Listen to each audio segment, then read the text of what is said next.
জি, congratulation BPL NCL এ খুব ভালো batting করছিলেন, তারপরে আজকে দুপুরে কেমন লাগছে? হ্যাঁ, আলহামদুলিল্লাহ ভালো লাগতেছে। আসলে এটা একটা বড় আসর, এখানে শুরু করা অবশ্যই চ্যালেঞ্জের বিষয়। ভালো হচ্ছে, শুরু হয়েছে, দেখি ইনশাল্লাহ।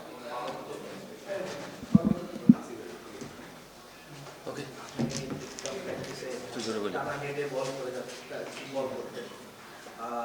ওখান থেকে এখানকার জার্নিটা আপনাদের জন্য কতখানি টাফ ছিল এবং নোয়াখালী যখন পিক করলো তখন আপনি কোথায় ছিলেন একটু যদি গল্প করতেন।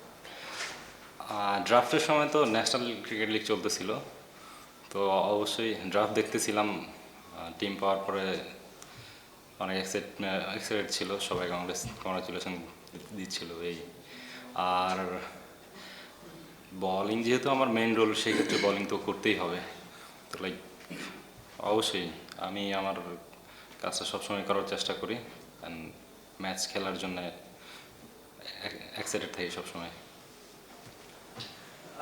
মানে নোয়াখালী আমরা দেখলাম, ধারাবাহিকভাবে দেখছি যে দেশি ব্যাটসম্যান যারা, তারা খুব একটা রান পাচ্ছে না। আজকে সেম জিনিস, 5 জন দেশি ব্যাটসম্যান ব্যাটিং করেছে, তারা 35 বলে 12 বা 13 রান করেছে। বাকি যে 3 জন রান পেয়েছে তারা 3 জনের বিদেশি ব্যাটসম্যান। এটার কারণটা কি? টিম মিটিং করে আসছে, নিশ্চয়ই কথা হয়েছে কেন বাংলাদেশি ব্যাটসম্যানরা রান পাচ্ছে না কেন? মুনিম শাহরিয়ার নাহার ধরলাম যে ব্যাক মাত্র জয়েন করেছে, কিন্তু মুজিবুর রহমান সোহান তো খুব ভালো একটা টাচে ছিল।